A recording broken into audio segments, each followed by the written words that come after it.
Welcome to recipe of the week. આજે હું તમારી સાથે એક મેક્સિકન રેસીપી શેર કરવાની છું, બરીતો બાઉલ. અને સ્ટેપ બાય સ્ટેપ મેં આખી રેસીપી શેર કરેલી છે, તો તમે આખો વિડીયો સ્કીપ કર્યા વગર જરૂરથી જોજો. તમને આ રેસીપી ખૂબ જ પસંદ આવશે. આ એક હેલ્ધી રેસીપી છે, બની જાય છે પણ ફટાફટ અને ટેસ્ટમાં પણ ખૂબ જ સરસ લાગે છે.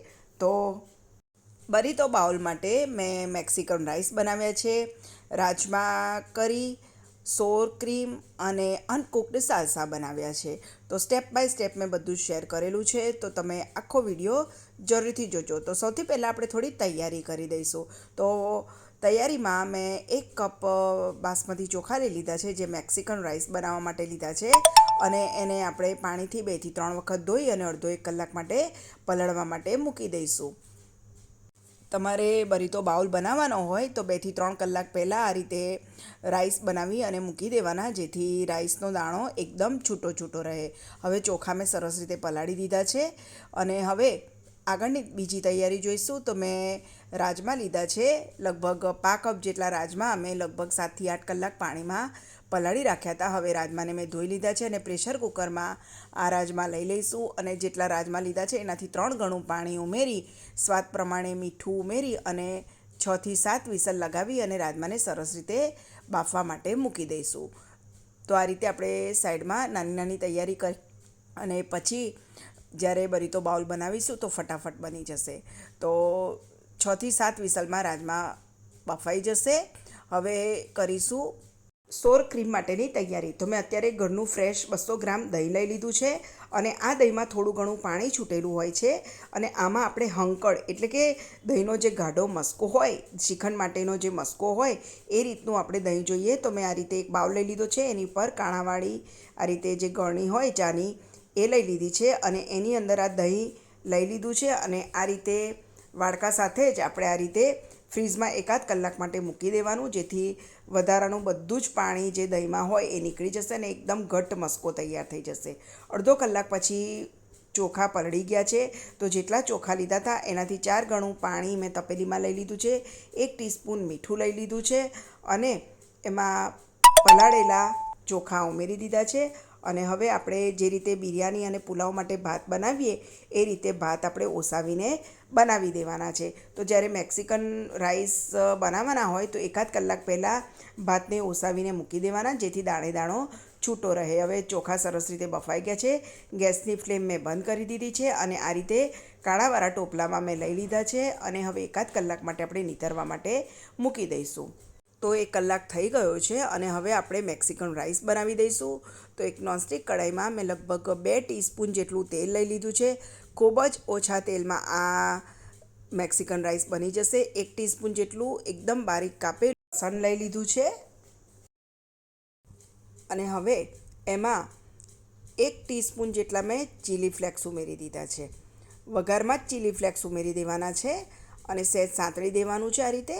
અને હવે તરત એમાં મેં એક ડુંગળી લીધી છે, જે લાંબી લાંબી મેં આ રીતે કાપી લીધી છે, એ ઉમેરી દીધી છે અને સરસ રીતે એને 1-8 મિનિટ માટે સાંતળવાની છે. અને ત્યાર પછી મેં રેડ, ગ્રીન અને યલો કેપ્સિકમ એકદમ લાંબા લાંબા કાપીને લઈ લીધા છે. તો આ રીતે 3 કલરના કેપ્સિકમ મેં લઈ લીધા છે અને એને પણ આપણે આ રીતે સરસ સાંતળવાના છે. અને ગેસની ફ્લેમ મેં હાઈ રાખી છે, કેમ કે આપણે આ વેજીટેબલ્સ પૂરેપૂરા નથી પકાવવાના હોતા, એકદમ નથી ચડવા દેવાના હોતા, ક્રન્ચી આવે એવા રાખવાના હોય છે. તો હાઈ ફ્લેમ ઉપર 2-1 મિનિટ માટે આપણે એને સાંતળી દઈશું. હવે લગભગ 1 કપ જેટલા મેં મકાઈના દાણા બાફીને તૈયાર કરી દીધા છે, એ ઉમેરી દીધા છે અને ફરીથી 1-8 મિનિટ માટે આપણે એને સાંતળી દેવાનું છે. આ મેક્સિકન રાઈસ ટેસ્ટમાં ખૂબ જ સરસ લાગે છે. હવે 1-8 મિનિટ મેં એને સરસ સાંતળી દીધું છે. સ્વાદ પ્રમાણે મીઠું પણ ઉમેરી દઈશું. ભાતમાં મેં મીઠું ઉમેર્યું છે એટલે અત્યારે મેં વેજીટેબલના હિસાબથી મીઠું ઉમેર્યું છે. અને આ રીતે 1-8 મિનિટ સંતળાઈ ગયું છે. તો હવે એમાં આપણે જે ભાત ઓસાવીને તૈયાર કર્યા છે એ ઉમેરી દેવાના છે. તમે જોઈ શકો છો એક દાણો સરસ છૂટો થઈ ગયો છે. તો આ રીતે પહેલાં તૈયારી કરી રાખો તો તમારા જે રાઈસ છે એકદમ સરસ છૂટા છૂટા બનશે. તો થોડુંક મેં મીઠું ઉમેર્યું છે અને હવે મિક્સ કરી દઈશું. ગેસની ફ્લેમ મેં ફાસ્ટ જ રાખી છે, હાઈ ફ્લેમ ઉપર જ આપણે આ કરવાનું છે. અને એને થોડો ટેંગી ટેસ્ટ આપવા માટે લગભગ 1 ટેબલસ્પૂન જેટલો ટોમેટો કેચઅપ ઉમેરીશું, જેનાથી ખૂબ જ સરસ ટેસ્ટ આવશે. તો એકદમ ફટાફટ આ મેક્સિકન રાઈસ બની જાય છે. તો 1 ટેબલસ્પૂન જેટલો મેં ટોમેટો કેચઅપ ઉમેરી દીધો છે. એકાદ મિનિટ આપણે આ રીતે સરસ રીતે સાંતળી દેવાનું છે અને આપણા મેક્સિકન રાઈસ બનીને તૈયાર થઈ ગયા છે. તમે જોઈ શકો છો એકે એક દાણો સરસ છૂટો બન્યો છે. તો જ્યારે પણ તમારે આ રીતે રાઈસ બનાવવાના હોય તો એકાદ કલાક પહેલાં ભાતને ઓસાવીને તૈયાર કરી દેવાના. ગેસની ફ્લેમ મેં બંધ કરી દીધી છે અને હવે આપણા મેક્સિકન રાઈસ બનીને તૈયાર છે. તો એને સાઈડમાં મૂકી દઈશું અને હવે આપણે આગળની તૈયારી કરીશું. તો હવે બનાવીશું રાજમા કરી. તો રાજમા કરી બનાવવા માટે જે આપણે રાજમા બાફ્યા હતા એ સરસ રીતે બફાઈ ગયા છે. એને મેં ચાણીમાં લઈ લીધા છે, પાણી બધું નિતારી દીધું છે. કઢાઈમાં લગભગ 1 ટેબલસ્પૂન તેલ લઈ લીધું છે અને એમાં 1 ટીસ્પૂન એકદમ બારીક કાપેલું લસણ ઉમેરી દીધું છે. આમાં પણ આપણે 1 ટેબલસ્પૂન જેટલા ચીલી ફ્લેક્સ ઉમેરી દેવાના છે. સરસ રીતે સાંતળી દઈશું. તમે લીલા મરચાં પણ એકદમ બારીક કાપીને લઈ શકો છો. એક મોટી ડુંગળી એકદમ બારીક કાપીને મેં લઈ લીધી છે. એકાદ મિનિટ આ રીતે હાઈ ફ્લેમ ઉપર સાંતળી દેવાની છે. ત્યાર પછી મેં 2 મોટી સાઇઝના ટામેટાં એકદમ બારીક ચોપ કરીને લઈ લીધા છે, એ પણ ઉમેરી દેવાના છે. તો 2 ટામેટાં મેં આ રીતે ચોપ કરીને લીધા હતા, એ ઉમેરી દીધા છે અને હવે ધીમા તાપે આપણે એને સરસ રીતે ચડવા દેવાનું છે. વચ્ચે વચ્ચે મિક્સ કરતું જવાનું. સ્વાદ પ્રમાણે મીઠું પણ ઉમેરી દઈશું, જેથી ટામેટાં જલ્દીથી ચડી જાય. તો આ રીતે આપણે જે રીતે નોર્મલી રાજમા બનાવીએ એ રીતે જ ગ્રેવી જેવું કર્યું છે, પણ આમાં બીજા કોઈ મસાલા આપણે કરવાના હોતા નથી. હવે જે મેં રાજમા લીધા હતા એને મેં નિતારી દીધા છે અને આ રીતે હાથથી સહેજ મેશ કરી દઈશું. આખા રાજમા નથી રાખવાના, તો આ રીતે મેં મેશ કરીને સાઈડમાં મૂકી દીધા છે. ડુંગળી અને ટામેટાં પણ સરસ રીતે ચડી રહ્યા છે અને વચ્ચે વચ્ચે સહેજ સહેજ પ્રેસ કરતું જવાનું, જેથી એકદમ સરસ બાઇન્ડિંગ આવે એનું. તો ડુંગળી ટામેટાં બધું સરસ સંતળાઈ ગયું છે. હવે એમાં ફરીથી આપણે 1 ટેબલસ્પૂન જેટલો ટેંગી ટેસ્ટ માટે ટોમેટો કેચઅપ પણ ઉમેરી દઈશું. આ રીતે 1 ટેબલસ્પૂન જેટલો મેં ઉમેર્યો છે. મિક્સ કરી દઈશું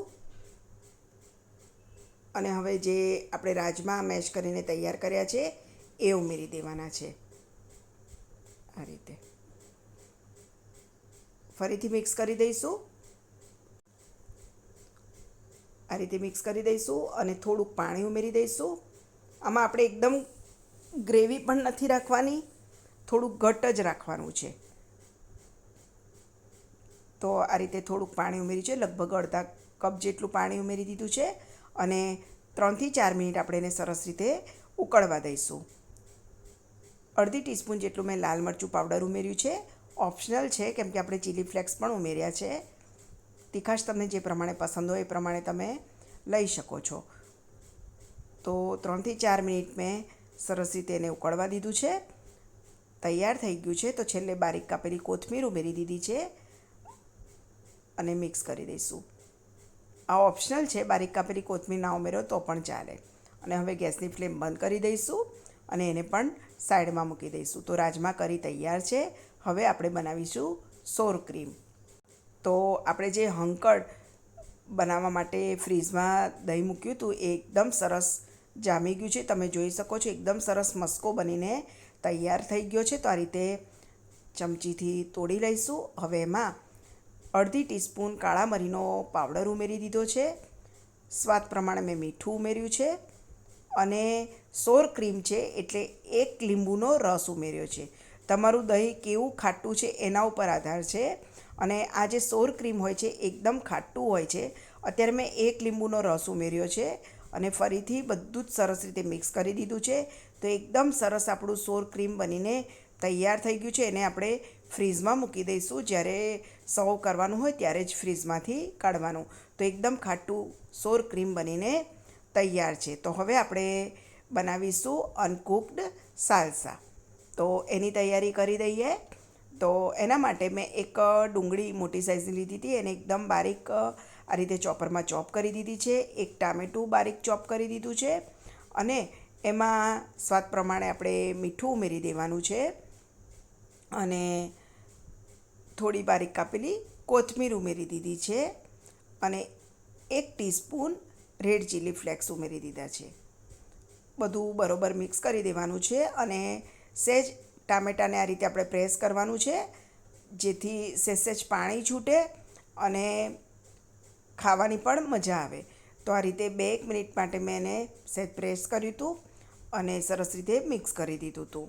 તો આપણા અનકુકડ સાલસા પણ બનીને તૈયાર થઈ ગયા છે. તો જે બરીતો બાઉલ છે એના માટેની બધી જ રેસીપી બનીને તૈયાર થઈ ગઈ છે. તો હવે ટાઈમ આવી ગયો છે સર્વ કરવાનો. તો સર્વ કરવા માટે મેં આ રીતે રાજમા કરી લીધા છે, અનકુક્ડ સાલસા, સોર ક્રીમ, મેક્સિકન રાઈસ અને આ છે નાચોસ અને ચીઝ. નાચોસ અને ચીઝ વગર બરીતો બાઉલ અધૂરું ગણાય છે. તો હવે આપણે પ્લેટિંગ કરી દઈશું. તો બરીતો બાઉલ છે એટલે મેં એક બાઉલ લઈ લીધો છે. એમાં સૌથી પહેલાં આ રીતે મેક્સિકન રાઈસનું લેયર કરવાનું છે અને રાઈસનું પ્રમાણ આમાં વધારે જ લેવાનું અને એની ઉપર આપણે જે રાજમા કરી બનાવી છે એનું લેયર કરવાનું છે આ રીતે અને સરસ રીતે સહેજ પ્રેસ કરી દેવાનું. હવે જે આપણે સોર ક્રીમ બનાવ્યું છે એ લઈ લઈશું આ રીતે. તમે જોઈ શકો છો એકદમ સરસ ઘટ્ટ આપણું સોર ક્રીમ બન્યું છે અને છેલ્લે એની ઉપર અનકુકડ સાલસા. હવે આ રીતે જે નાચોસ લીધા છે એ આ રીતે સહેજ તોડી લેવાના, જેથી ચાવવામાં એનો ક્રન્ચી ટેસ્ટ સરસ આવશે અને ઉપર આપણે સ્પ્રેડ કરી દઈશું ચીઝ અને સાઈડમાં આ રીતે નાચોસ મૂકી દઈશું. તો એકદમ ટેસ્ટી અને ટેંગી એવા બરીતો બાઉલ બનીને તૈયાર છે.